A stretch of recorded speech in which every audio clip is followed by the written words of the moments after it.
All right, with week one in the books, all of us have now survived, or at least our first ever week one of fantasy football. I say survived on purpose. For a lot of us, it was a rough one, and we'll talk about that in a little later.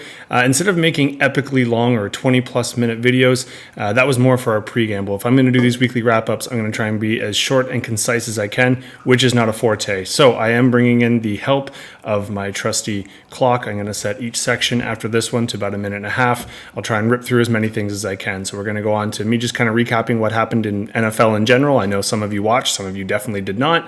I'll touch on each matchup. I don't need the 90 seconds for each, but if I do use it, then I will hit the buzzer. We'll do a few more lessons just because I think we're still pretty new into the process in terms of what to do in between weeks, especially as it relates to waivers. And then we'll just look to week two, and it should be short and sweet. So sit back, relax. Kelsey and Raph, if you're still using this as something that you would like to watch while you're in bed, don't let my speed and brevity impact anything you got on the go on your side. Just you do you, and we'll go from there. All right, so let's take a look at week one. All right, week one recap, NFL style. If you want better analysis, there's people who are paid to do this, so please go find them. This one's just going to be stuff that's applicable to the leagues here. Number one, positionally, quarterbacks. They were not good this week. They sucked. You have people like Mahomes was all right. Obviously, people like Tua played great. Herbert did fine. Mac Jones randomly did great if you had him, which no one did. So maybe people want to go pick him up, especially Aaron Rodgers-y people. But in general, the Allens, the Hurts, Burrows, not great. All right, some even, Lamar Jackson, Daniel Jones is probably still lying on the ground after Dallas. Now, this can come down. We don't need to overreact, or maybe some people like to overreact. I would say this is really indicative of the last couple of years. Coaches have been not putting in their top quarterbacks in preseason games, so they're not getting a lot of looks. I think it's one of those things that's what everyone's doing. So if you do it and you can blame it, then every coach does it, so it's fine. If you're the one who takes a risk and makes a decision and starts putting their quarterback in, some quarterbacks did go in, but I'm looking at the people like Burrows now and that barely played. They get hurt, you're in trouble. So people just don't make those decisions, right? So week one and week two in the last couple of years have, in some people's cases, worked as almost like the preseason. So I don't know if people are going to panic yet, but it's up to you. Teams of overreactions, tight ends, even worse. In most of the leagues that we're running here, most leagues that I'm in, the top 5 tight ends of the week were not taken by anybody. I even, if you look up the names, some of them aren't even familiar to experienced fantasy players. In terms of the names, I mean, obviously Kelsey and Andrews being out is going to impact that. TJ Hawkinson was one of the few that actually had a name before and did okay. Ingram, you could probably throw in that pile. Everybody else was mediocre. So if you had a 0 from Dallas Goedert, that's not great, but it didn't impact you as much as the 0 from Drake London or T. Higgins, because wide receivers actually played quite well this week. Tight ends did not. Let's see how that works. That works number 3, injuries. Just as I'm recording this, I'm pretty sure Rodgers is out, Dobbins is out. You've got people, and we're talking year if you haven't figured that out. I'm sure you know that if you're an owner of those people. In my matchup recordings, I probably didn't know that yet. People like Eckler, Jones, Deontay Johnson. There's a ton of people that got tweaked. Some might be as bad, like concussion protocol. So you want to take a look. Some have tweaked different parts. So footballers always play with injuries. So it just is what it is. But it's good for you to try and take a second look if you have any of those people. But this is where we get to the core of week one. Do we overreact? Do we hit the waiver wire like crazy? Do we try and add drop all the people who had better weeks than we expected? Or do we just assume that week one might be an anomaly? I mentioned people like Daniel Jones. Is he going to be an okay quarterback? Just not against maybe Dallas defense is that good. Maybe he's that crap. So if you're one of those owners, try and balance it out and hopefully make the right decision. Or hopefully you don't. Hopefully I make the right decision and you just kind of flounder around for a while. Either way, there's your as fast as I could. I had my stopwatch on this time. Let's see if I actually met the deadline. Now on to matchups.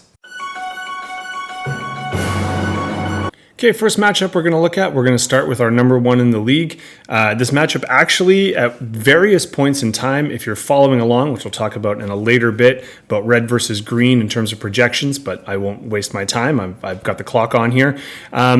This was actually quite tight for most of it, but mainly because Pamela, bam, 2 zeros. I think right at the beginning, at one point in time, she was scheduled to be our lowest person. As we know, instead, she was our highest. Poor Raf had to deal with that. Not only was it that, but also the largest gap. So you see, Yahoo doesn't always have it down, right? Raf was supposed to win by 18, ended up losing by 36.74, which is the biggest margin of victory. So how did Pam do it? I love the comment on the chat group, you mentioning, it just seems like it's the wide receivers that cash out. No, it's your wide receivers that cashed out. You actually had 2 of the top 5 of the week. Hill, by far, he was the highest scoring person in general and the highest scoring even amongst defenses with 43. He had a monster week. You don't normally catch, 200 plus yards, a couple of touchdowns. So that's a monster week for him. Don't expect that all the time, but he's good enough that you can expect it some of the time. Jefferson was 5th in receiving with his 22, so even though he was predicted quite hard, he also went big. That is pretty much, you throw on Aaron Jones, who is also the 2nd highest scoring running back, and you really could do no wrong here. Your kicker was the only, I think it was the 5th kicker, but it was our only kicker. It was the 6th kicker, but no one in this league had a kicker that was one of the top 5. You'll see the similar thing with our tight end. So the fact that your tight end got a bagel and wasn't in, not the biggest deal in the world, and I keep up with Andrews. Cup, though, is out. He's out for a while, so you can start making some changes if you want. For a guy that was QB heavy, you were really depending on Hurts to come out and do something, and unfortunately, he bumped into a really good defense week 1. Now, technically, and here's the irony, the 4th highest scoring quarterback was on your bench. Kirk Cousins actually was the 4th highest scoring, but it was a low quarterback week, as I said in my intro. Ayuk was the 2nd highest scoring wide receiver, so you could have made this more competitive, but even with them in there, I think you were in a little bit of trouble just with when you start playing numbers, when they have multiple people in the 20s or above, you're going to be in a tough spot. So, unlucky, Raf. I will say this just as a side tangent, because I'm also trying to teach a little bit as I go. Every sport kind of has the thing you can do to be cocky and arrogant. When we were growing up, it was basketball having like the longer shorts or a little bit more swag. I found out from a friend of mine who played university water polo that as a goalie, he used to wear a Speedo that was a little smaller, so he'd have a little bit of butt crack sticking out, because apparently showing a bit of butt crack is like swagger in water polo. It's one of the 25 reasons. I know nothing about water polo and never played it, but hey. A flex in fantasy is beating someone while having people injured and or on your bench. So I don't think you meant to, Pamela, but you kind of rubbed his face, well, Raf, James, and the Autobots face in it. So let's see what the algorithm tells Raf and crew to do for week 2. But congratulations, Pamela. All right, for second matchup, and I'm not picking this because I'm in it because I'd rather forget it. It was quite a close matchup, and it was supposed to come down to the last points on the Monday Night Football game. Unfortunately, as the aforementioned quarterbacks who underperformed, throw Josh Allen on that list, someone who's supposed to have a monster week and did not, but Paul's digs definitely did. Eckler, who he's going to have to watch for some injury concerns, was the number 3 running back overall, and Tua was the highest scoring quarterback. So again, I made the mention of a possible injury concern. When he's healthy, putting up huge stats. We saw Hill. He also has Waddle. He's got a huge receiving core. This was huge for Paul. I think also Etienne, massively overperforming his. Went pretty well. This is the nature of fantasy sports, though, folks. I am the 3rd highest scorer this week, but I get the loss. A loss is a loss and a win is a win. So it's nice to score more points. So technically in a tiebreaker, I'd be above some people, but I'm still bottom 4 in the week. So that's just the way it rolls. So congrats to Paul. He did have a few underperformances here, but nothing that was surprising in the tight end quarterback position. But everyone seemed to have that. Your defense scored you a lot of points. Your bench, you didn't leave a whole lot on the bench. I did have a few people I could sub in, but nothing that would have turned the tide. So congrats, Paul. You're 1-0.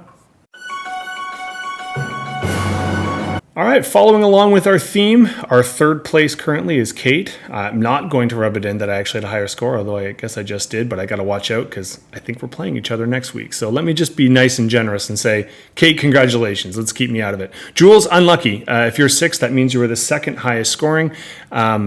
It also means that, it also demonstrates here, you had the closest margin here. 6.5 points, it was quite close. I wasn't just being nice like some people said last week. Fantasy sports, it's funny. We want to be cocky, we want to be arrogant, and we want to trash talk because it's fun.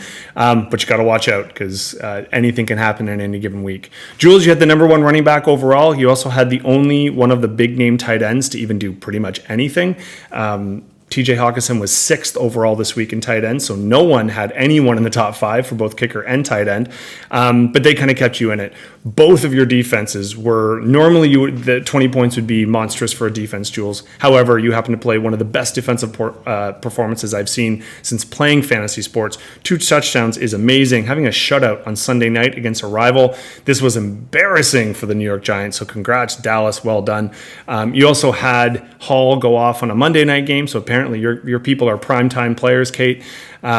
Watson, unfortunately, I think it was the wrong quarterback that you were actually cheering for to have a good one, but for quarterbacks this week, he did quite well for himself. Didn't quite crack the top 5, but he was really close.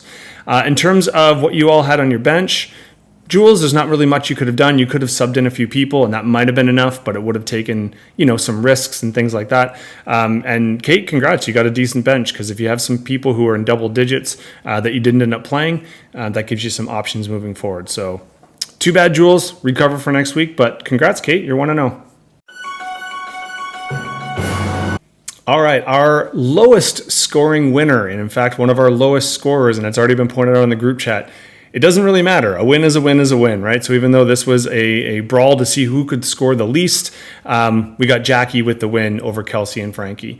So Jackie, I don't want to take anything away from it. The Mahomes pick obviously paid off. Ridley was huge. Bijan Robinson kind of carried you. But your problem, these are actually shocking. And if you go to your bench, you had 3 of the players that actually played, didn't get hurt, and everyone thought that would do well that had 0. So keep an eye on those. They shouldn't happen too much more, but you snuck out of it, all right? So I think some good performances when you needed them and where you needed them carried you through. Kelsey, and Frankie, I feel horrible. I know you did your research. I know you were studying for this, but you can't predict things like this. I don't know how many times I've ever seen one massive injury. We knew that going in. Your week 1, your number 1 pick was out. You knew that going in. You made some changes. You made some trades, some adds and drops. But to have 2 players get knocked out of the game super early, Dobbins at least did something for you. Got you the touchdown. But unfortunately, as I said in the intro, I think he's out. From what I've heard, they've already had surgery. I think he's been declared out for the year. You can effectively drop him because now he cannot get you any more points, which stinks because he obviously was part of your running back depth. Rodgers. This was not a 0 out of negligence. You've probably already read it. He threw 1 pass out of pressure. The Jets were pressuring like huge. They sacked him once, and then that was it. His Achilles is busted. I don't know busted. They said it's an Achilles injury. I shouldn't say. If Achilles snapped, you would have heard it. He wasn't a full walking boot by the end of the game. You're going to want to go shopping. I will say this, though. I'm going to make a bold prediction. Kelsey and Frankie, 3.2 rounding up for both quarterbacks combined for total points in a week. I have never seen anyone that unlucky and that low. So I don't anticipate this happening too many more times for you. If you look at your predicteds, you are almost half.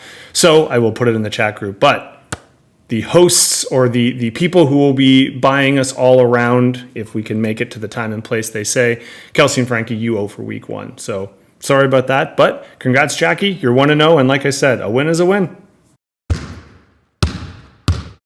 All right, in terms of some quick lessons that I want to pop in, there's 2 things I want to point out. So one of the things with week 1 is you can overreact if you want, or you can be a little bit more patient. I think a lot of us had players that obviously we have to adjust. It takes a while for people making these predictions to actually know exactly who's playing. So what you want to pay attention to, if you had a player who didn't score very well and they weren't hurt, you want to look at, were they on the field a lot? Were they getting a lot of looks? Okay, if they were getting a lot of looks and it just didn't work out for them, I wouldn't panic as much. If they were not getting a lot of carries, they were not getting a lot of attention, maybe read as to why. Maybe they aren't the favorite option people thought they would be, and maybe there's better people you could pick. It's up to you to figure it out. But how we do this, you'll notice here, I mentioned this in one of the pre-videos, but you look at waiver order. So the reason why Raf isn't number 1 anymore, because he was the last pick, if you remember, is because he's already used a waiver move. And how you tell the difference, you see here, he picked up Baltimore on the waivers. What that meant is he picked them up and put a bid in for them before he could actually get them. Kelsey did one of each. She did a waiver pick of Algiers, which was smart, because actually Algiers was the 4th highest ranking running back this week, even though she didn't play him. Whereas this one was a free agent. The difference being she put a bid in and she had to wait and it cost her a roster spot, but she still got the player she wanted, versus here it was just an ad drop. So if you want to make some player changes, you go to players as a reminder. These are all the players that are available. You can pitch on them now, but because they're here, it will cost you a waiver spot in the order, and you'll hear tomorrow about midday Wednesday, sorry, I don't know when you're watching this, about midday, whether you got it or whether someone else with a higher roster waiver spot outbid you. If you wait till after, they're just free agent pickups, add and drop as you want. I do suggest you're active. There's a lot of people out there. You want to follow injuries. Unfortunately, like a shady lawyer, you want to be an ambulance chaser. If there's someone hurt and their backup's about to come up, you got to consider, is that backup going to be an upgrade for somebody that you, or some position on your team that you might want? Or was there someone that got way more attention than normal? So that's something to take a look at. The next thing I wanted just to mention in the matchups, you're going to see for weeks moving on, I don't need to relive that week, but as we go forward, the Yahoo projections, if you did not pay attention at all while the games were going on, again, that's totally fine. I know that's not really what this league is about.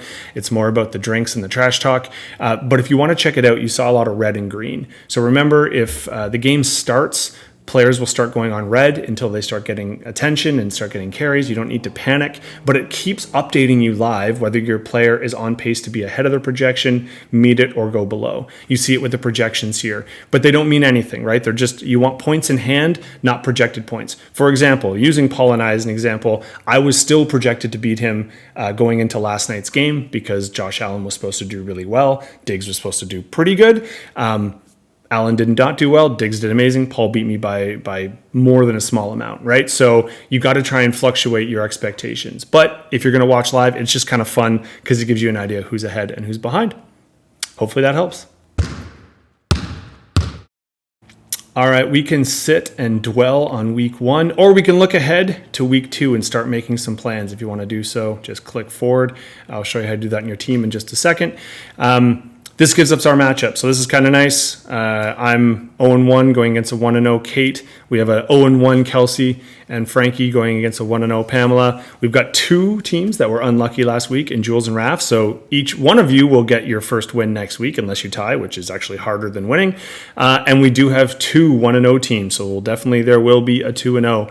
And as all the knocks I just said on Jackie in terms of the unluckiness of some of your players, you're still projected to score quite high. You do have a good team. They just underperformed last week. Paul as well. So right now that's supposed to be a super tight matchup and a high scoring one. Do keep checking though. The one thing I will just give a quick note on just before I let us go here. If we go to my team, the people you want to pay attention to is anyone playing on a Thursday night. Not the roster spots don't get locked, but I have to make sure. So if I have Devontae Smith in and Madison out because they both play on Thursday, if I leave it like that, then I cannot change it after Thursday. Just remember that. Everybody else is Sunday or Monday, so you have time to make your moves there. It's just wise to take a look. Who's injured? What can you do? That's something you want to try and prioritize right now. That's it for week 1. Excited for week 2. I don't know if people watched much or followed on Yahoo. If you do want that stat tracker, in terms of if you weren't able to find it and you want some help, just send me a message. I'll let you know where it is. It's kind of fun to watch the scores bounce where they are. Until then, and remember, Kelsey and Frankie, there is no pressure. You do not have a certain time limit other than till the end of the season, but you two owe us rounds. Let us know when and where you'd like to do them as soon as you figure it out. Till then, good luck everyone on week 2.